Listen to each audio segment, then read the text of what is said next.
Vers 1793, Thomas Jefferson, alors qu'il était secrétaire d'État de George Washington et futur président des États-Unis, avait conçu un système très ingénieux pour envoyer des petits messages codés dans le cadre d'opérations militaires sur le terrain.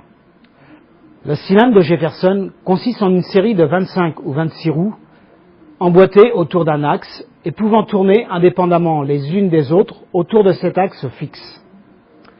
Sur chaque roue, on trouve les 26 lettres de l'alphabet écrites dans un ordre quelconque.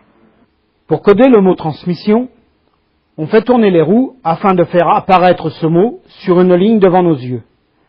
Puis, on choisit une autre ligne, par exemple celle juste en dessous, et on envoie la série de lettres qui s'y trouve. On chiffre le mot transmission. On l'écrit sur la colonne entourée de bleu en faisant tourner les roues. Le message chiffré se lit juste en dessous. Il commence donc par Q, W, D, W, L, E, etc.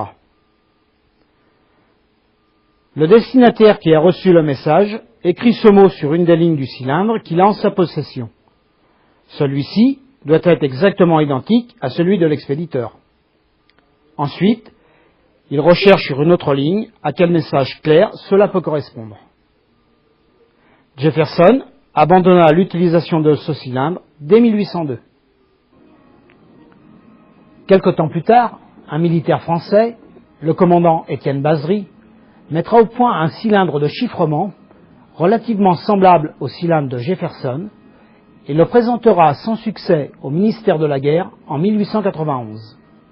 Par contre, l'armée américaine adoptera en 1922 un cylindre plus simple que celui du commandant Bazery, sous le nom de M94. Ce cylindre restera en service jusqu'au début de la Seconde Guerre mondiale.